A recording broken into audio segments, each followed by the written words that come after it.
My name is Captain Eleanor Vance. Though most who remember me just call me the Ghost of Orin Prime. Titles, ranks, medals, they all rust away. And names? Names are for people still hoping to be remembered. I am what's left, after the remembering is done. I was born in the far eastern reaches, in a forgotten settlement orbiting a pale, tired star. We lived on metal decks and under patched roofs, breathing air scrubbed by machines older than I was. In those days you prayed for silence on the comm channels, because if you heard anything from beyond your world it was usually bad news. My family was there, yes, but they were not home. Blood might bind you, but it doesn't always make you safe. When I was young and still foolish enough to believe the galaxy had something better to offer, I left. East to west, dust to steel, I boarded a freighter bound for the Corps Academies. 2 cycles in the fleet, serving under a commander they called the Old Man, taught me discipline, patience, and the cost of war. When peace finally came limping through the door, I retired to quieter systems, hoping to remember what life felt like without alarms. I wasn't looking for anything when I met her. It was the 14th day of Frostlight. I was working a civilian logistics run between the moons of Orin Prime. She was a navigation specialist, 20 years younger, bright-eyed but hiding storms behind her gaze. We talked about the little things at first: reactor calibrations, hull stress tolerances, station gossip. But slowly she started asking about me. Not the captain, not the veteran, not the ghost. Me. I had never spoken to anyone about my transition. Not in the fleet, not to my family, not to anyone who could use it against me. She asked without judgment, without that quiet cruelty people often carry when they think they're being kind. She wanted to learn how I found my voice, the way I wore my uniform, how I chose the face I showed the galaxy. Our first planetside meeting was unplanned. Or maybe it wasn't and I just missed the signs. She was waiting at the docking platform before I even stepped off the transport, smiling like the whole cycle had been leading to this moment. It was perfect. No orders, no war, no survival calculations.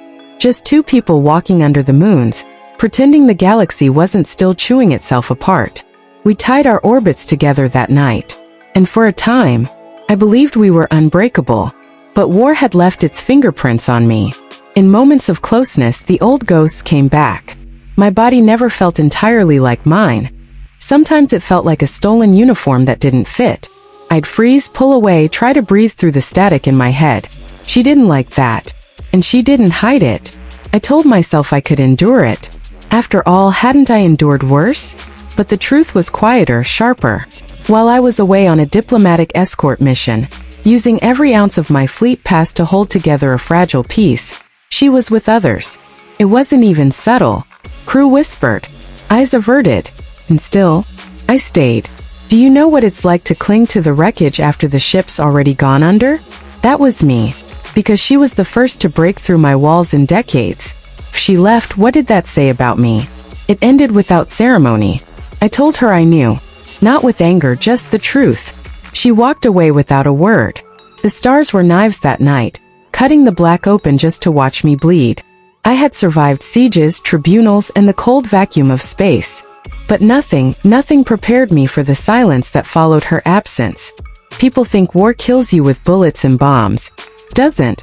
War kills you in the quiet.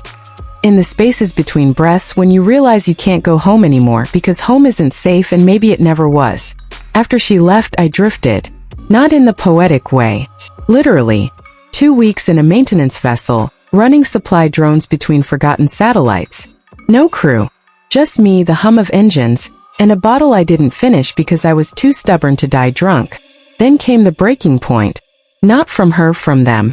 My family. The people who should have been the first to send a message when word got back about my collapse. Instead, I heard laughter. Cruel, careless laughter, floating over a comm channel I didn't know was open. They joked about my attempts. They joked about the captain who could face pirate fleets but couldn't face herself. They joked about the ghost being too weak to haunt. That sound. I've been under artillery fire. I've heard ships scream as they split open in vacuum, but nothing pierced like that. I blocked them. All of them. One flick of my wrist over the console, and the bloodline went silent. 2 weeks later, I still hadn't heard a word from them, and I didn't care. Or at least, I told myself I didn't. You see, in the fleet, cutting comms was a death sentence. Ships survived by staying connected.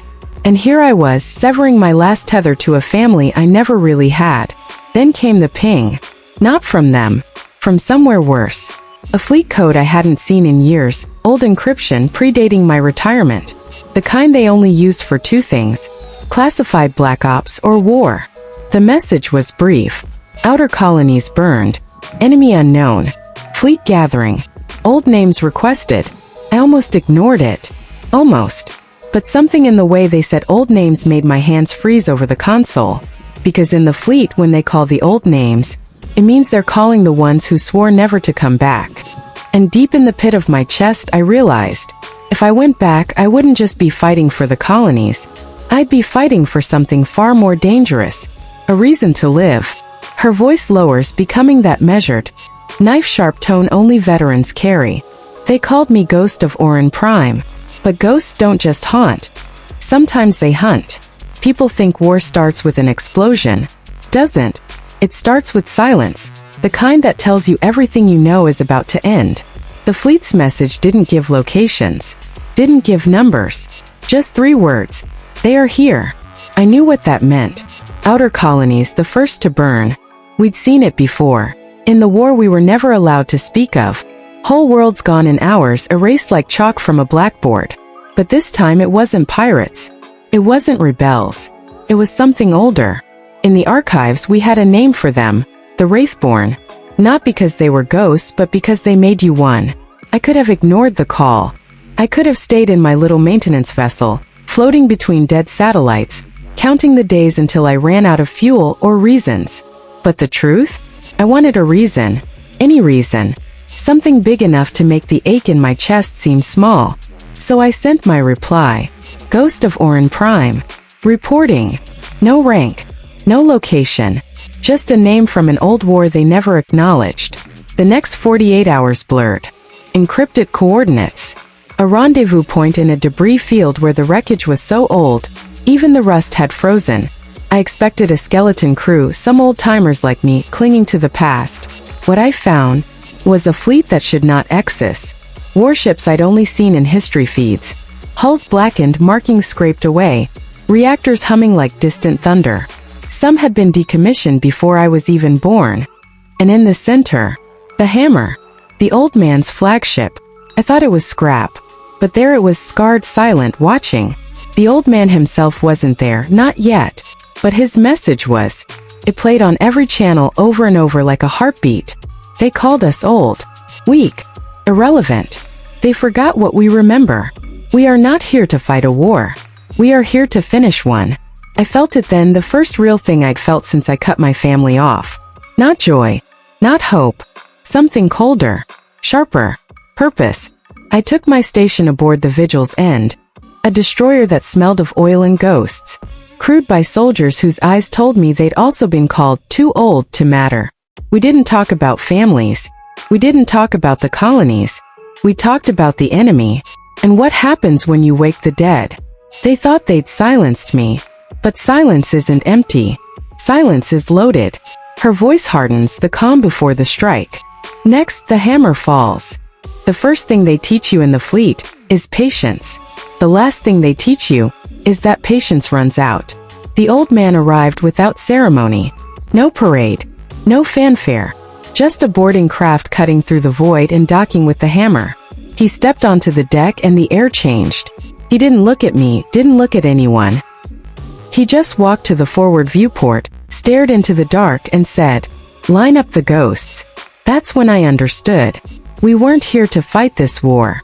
We were here to end it. The Wraithborn fleet was massing above Betrayal Prime. A world we both knew would burn if we waited. Intel said they had a command ship the size of a small moon. I'd seen that kind of power before. In another lifetime, back when I still thought family meant something, we came in from the shadow side of the system. Running dark, no beacons, no chatter. Every gun powered down until the moment they saw us. They hesitated. They always hesitate when they see old ships. They think we're relics. They don't understand that relics are survivors. When the order came, it wasn't shouted. It was whispered, like a secret we'd been keeping for decades. Drop the hammer. The hammer's spinal cannon lit the dark. A son being born in silence. The first shot tore straight through their flagship, vaporizing it before they even realized the war had begun. That's when we lit up. Every ship. Every gun. A chorus of ghosts screaming into the void. They fired back, of course. The Vigil's end took 2 hits amidships. I felt the heat through the deck plating. Didn't matter. We kept firing. And in that chaos, in that beautiful burning chaos, I thought of my family. Their jokes. Their laughter when I was on the floor, gasping for breath, deciding whether to keep going. I realized something. They were wrong. It's not blood that makes you family. It's who stands with you when the dark comes. The battle lasted 11 minutes. When it was over, the Wraithborn were gone. Not retreating. Not regrouping. Gone. We didn't cheer. We didn't speak. We just drifted among the wreckage, watching the last of their fire fade into the black. The old man turned to me then, first time all day, and said, "You're still here." I nodded. As I always would be. They called us old. They called us weak. They called us irrelevant. They'll never call us anything again. Fade out with the distant sound of metal groaning in space, the ghost fleet turning away, leaving only silence behind.